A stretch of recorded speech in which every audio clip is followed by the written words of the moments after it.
सात भाइयों ने खाया बहन का मांस। ये स्टोरी आप लोग को दिलो दिमाग में छूने वाली है दोस्तों, तो ये स्टोरी का आप लोग अंत तक सुनिए। तो हाय दोस्तों, स्टोरी शुरू करने से पहले अगर आप मेरे चैनल पर नए हैं तो चैनल को सब्सक्राइब करें और बेल आइकन को दबा लें ताकि इसी तरह का मोटिवेशनल और दर्द भरी स्टोरी आप तक सबसे पहले पहुंचती रहे।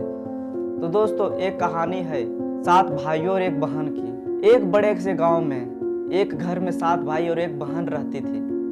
वो बहन थी, वो सबसे छोटी थी और एक सबसे बड़ा भाई था, उसका शादी हो गया था। और जो सबसे छोटी बहन थी वो बहुत दयालु और अच्छे मन की, अच्छे स्वभाव की थी। और जो उसमें से छोटा भाई था वो भी बहुत आग से अंधा था और बहुत दयालु था, बहुत नेक था। तो इसी तरह मतलब चल ही रहा था घर गृहस्थी। तो एक दिन भाइयों ने बहन से बोला, बहन तुम खाना बनाओ, हम लोग खेती से आते हैं। तो बहन ने बोला ठीक है भाई। तो बहन था वो खाना बनाने लगती है। बनाने के बाद आती है साग और उसको काटती है, तब उसका हाथ कट जाता है। कटने के बाद वो परेशान हो जाती है कि ये मैं पोंछूं किधर, खून जो निकला है। अगर ये मैं दीवार में पोंछ दूंगा तो भैया सब मेरे पर गुस्सा करेंगे, और मैं अगर ये कपड़ा में पोंछ दूंगा तो ये मेरा भाभी लोग देखेगा तो समझेगा मासिक हुआ है। इसी चलते मैं साग में पोंछ देता हूँ। साग में पोंछ दूंगा तो किसी को मालूम भी नहीं पड़ेगा और मैं बच जाऊंगा। आया उसका भाई लोग, तब बहन ने खाना परोसा। खाना परोसने के बाद जब भाई ने खाना खाने को शुरू किया तब भाइयों ने बहन से बोला, बहन तुम ऐसा क्या डाल के बनाए हो खाना जो इतना आज टेस्टी लग रहा है। तब बहन मुस्कुराते हुए बोला, कुछ नहीं भैया, पहले जिस तरह बनाते थे उसी तरह तो बनाए हैं। तब भैया लोग बोला कि पहले तो इतना टेस्टी नहीं लगता था, आज इतना टेस्टी क्यों लग रहा है। तो बहन ने बोला, मालूम नहीं भैया, हम रोज की जिस तरह बनाते हैं उसी तरह बनाए हैं। इस तरह बोल के भैया सबको मनाती है। तो इस तरह कुछ दिन मतलब खाना बनाने का प्रक्रिया था वो जारी था। तो भाइयों ने महसूस किया कि उस दिन मतलब जो खाना बनाई थी इतना टेस्ट क्यों लगा था। ये जानने के लिए इच्छा हुई मतलब उस भाइयों को। तो सभी ने प्लानिंग बनाया कि एक दिन मैं बहन को पूछूंगा कि उस दिन इतना टेस्टी क्यों लगा था। तो इसी तरह बहुत प्यार लाड़ प्यार करते थे बहन से भाई लोग, और वो बहन भी करता था भाई लोग से। तो भाई लोग था वो पूछ लिया बहन से कि बहन तुम उस दिन जो टेस्टी खाना बनाई तो आज हम लोग को दिलो दिमाग में है, तो बताओ उस दिन का राज क्या था। तो बहुत जिद करने के बाद बहन प्यार जो करती थी भाई लोग को, इसीलिए बहन था वो बोल दिया कि देखो भाई, उस दिन मैं साग बनाने के लिए जब साग काट रहा था तो मेरा हाथ कट गया था। कटने के बाद मैं परेशान हो गए थे कि मैं पोंछूंगा किधर, इसलिए मैं इसको साग में पोंछ दिया था कि आप लोग ये खून देख के परेशान ना हो जाए, इसलिए मैं साग में पोंछ दिया था। तो ये सब राज बताने के बाद भैया लोग को मन में लालच पैदा हो गया। तो लोग मीटिंग बनाया और बोला कि यार ये जो बहन है इसका जब खून में इतना टेस्टी है तो इसका मांस में कितना टेस्टी होगा। तो इस तरह करके बड़ा भाई ने ये दिमाग दिया सभी भाइयों को। तो जो छोटा भाई था इसका विरोध करने लगा, बोलने लगा ये मेरा बहन है, हम इसके साथ ऐसा क्यों कर सकते हैं, कैसे कर सकते हैं, मेरा लाडली बहन है ये सब। तो बड़े भाइयों ने बोला छोटे भाई से कि तुम ज़्यादा होशियार बनने की कोशिश मत करो, हम लोग जैसे बोलते हैं तेरे को वैसा तू करते जा, नहीं तो बहन के जगह तेरे को ही अगर मार कर खा जाएगी। तो जो छोटा भाई था वो डर गया, और वो लोग 6 थे और ये अकेले थे, वो लोग को विरोध कैसे कर सकता था, इसलिए चुपचाप रह गया। चुपचाप रहने के बाद एक दिन प्लानिंग बनाता है मतलब भैया लोग सब कि बहन को जंगल ले जाएंगे और उधर उसको मार डालेंगे। तो एक दिन प्लानिंग बनाता है और बोलता है बहन को, बहन आज हम लोग शिकार करने के लिए जाएंगे। तब बहन ने बोला ठीक है। तो एक दिन निकल जाता है शिकारी करने के लिए सब, सातों भाइयों और एक बहन। निकलने के बाद कुछ दूर जाने के बाद एक पेड़ दिखता है जिसके चार खंभा थे, उसके ऊपर मचान था। तो सब भाई ने बहन से बोला कि बहन तुम इसके ऊपर चढ़ जाओ, इसके ऊपर चढ़ने से ये होगा कि तुमको जंगली जानवर इधर आएगा, वो तुम पे हमला नहीं कर सकता कि कोई तुमको परेशान करेगा, इसलिए तुम इसके ऊपर चढ़ जाओ। तो बहन ने वैसा किया, उसके ऊपर ही चढ़ गया।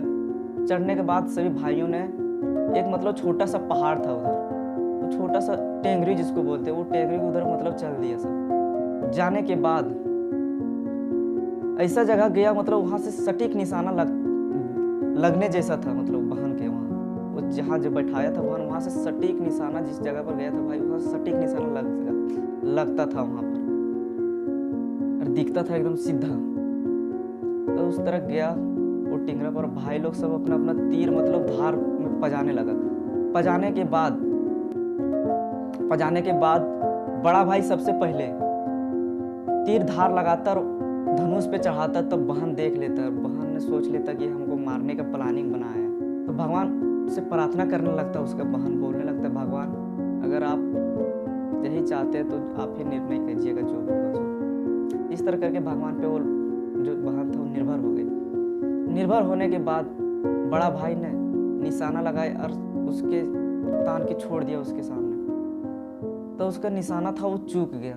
चूकने के बाद निशाना फिर उसी तरह महिला भाई तीर पे मतलब धार चढ़ाया और निशाना लगाया बहन को और छोड़ा। छोड़ने के बाद उसका भी निशाना चूक गया। इसी तरह करके 6 भाई का निशाना चूक गया।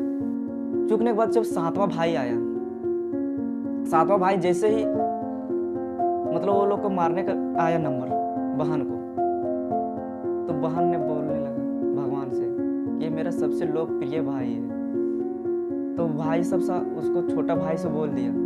ये छोटा भाई था वो मारने नहीं खोज रहा था बहन को, बोल रहा था मेरा ये बहन है। तो सभी भाइयों ने उसको दबाव देते हुए बोला कि अगर तुम बहन को नहीं मारता है सटीक निशाना से, अगर तू ये सब में माहिर है, हम लोग से नहीं लगा तो तू मार ही सकता क्योंकि तीरबाज में तू सबसे आगे है। तो छोटा भाई ने मन को मतलब हीन करते हुए उसको चाहत था कि मैं बहन को नहीं मारूं। तो भाई उसको दबाव दे दिया था कि अगर तुम नहीं मारोगे बहन को तो हम लोग तुझे मार देंगे।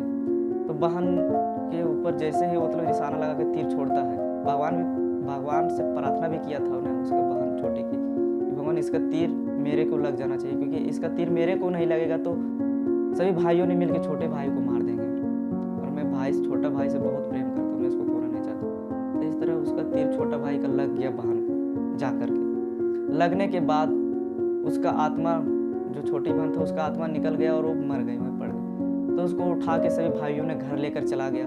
ले जाने के बाद सभी भाइयों ने छोटे भाई को बोल दिया तुम लकड़ी लेकर आओ, और 7 टुकड़ा छोटे छोटे रस्सी का दे दिया मतलब, और भेज दिया जंगल। तो छोटा भाई था वो जंगल गया और रोने लगा, क्योंकि वो रस्सी का छोटा छोटा टुकड़ा लकड़ी के बांधने का नहीं हो रहा था। तो इस तरह मतलब रो ही रहा था। तब उधर से एक नाग आता है और रोने की आवाज़ सुन के बोलता है क्या हुआ बेटा, तुम रो क्यों रहे हो। तब ये छोटा भाई था वो बोला उसको सारा बात कि मेरा ऐसा छोटे बहन थी, उसको मेरे भाइयों ने मार के ज़बरदस्ती मतलब उसका मांस बना के वो लकड़ी लाने के लिए भेजा, मतलब सारे परेशानियां था वो बताया नाग से।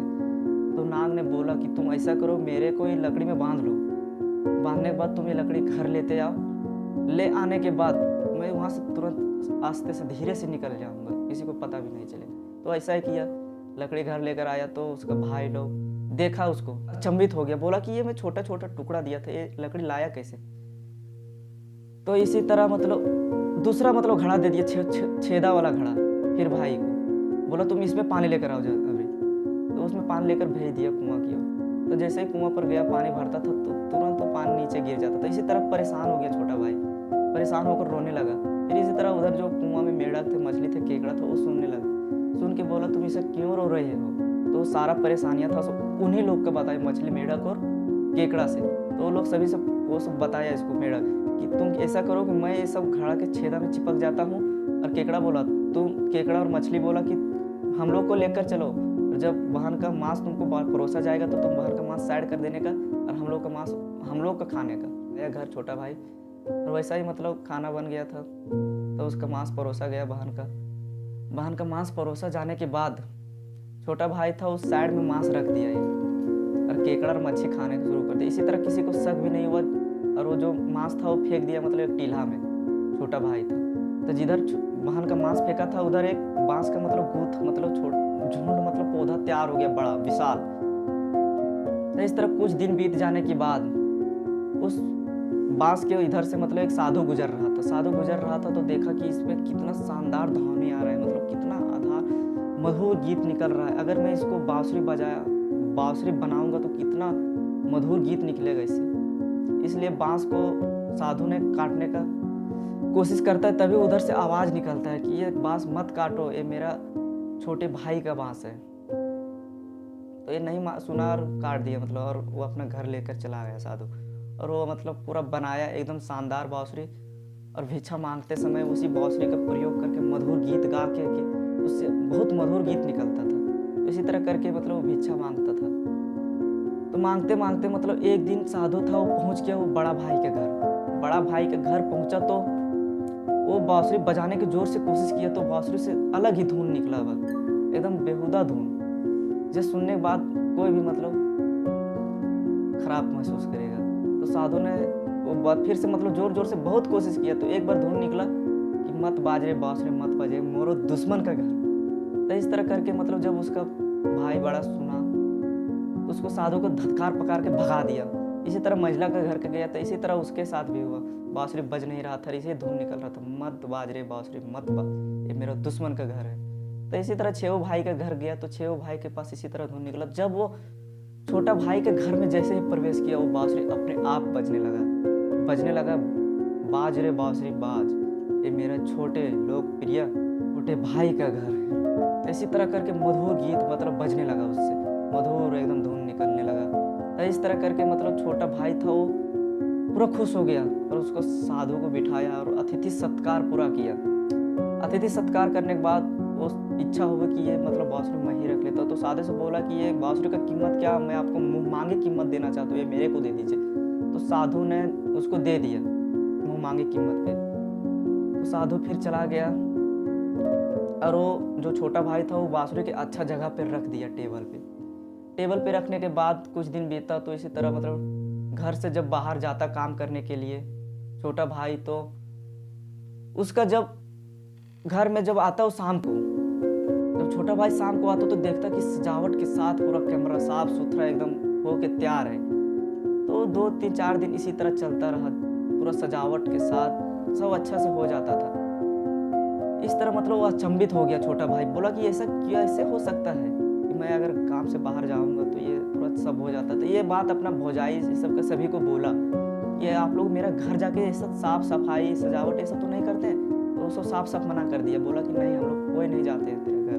तो इस तरह वो मतलब मन में ठान लिया कि मैं ये बहाना करके जाऊंगा कि जा रहा हूँ घर से बाहर काम करने के लिए, और नहीं जाऊंगा, छिप कर देखूंगा कि कौन मेरा घर का साफ करता है। तो छोटा भाई ने उधर ही एक दिन बाहर काम के सिलसिला में बाहर गया, बल्कि गया नहीं, उधर ही चटाई में लपेट कर छुप के एक दीवार पे छेदा से देख रहा था कि मतलब कौन मेरा घर को आता और साफ सफाई। तो उस बांसुरी से एक खूबसूरत लड़की निकलती जो उसका बहन की शक्ल से मिलता था। मिलने के बाद वो सोच लिया कि मेरा बहन ही शायद है। तो इसी तरह 1-2 दिन देखा, तो एक दिन टारगेट किया और बांसुरी के सामने जाके मतलब खड़ा होकर छिप गया। जैसे ही बांसुरी से वो लड़की निकली, वैसे ही बांसुरी को जला दिया।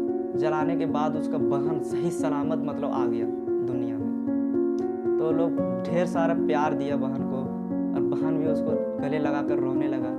इसी तरह दोस्तों एक कहानी का अंत होता है। दोस्तों अगर ये कहानी अच्छा लगा होगा तो मेरे चैनल को सब्सक्राइब करें, तो वीडियो को लाइक करें और ज़्यादा से ज़्यादा शेयर करें। तो दोस्तों मिलते हैं अगले वीडियो में, तब तक के लिए आपको मेरे को विदा दीजिए दोस्तों। जय हिंद।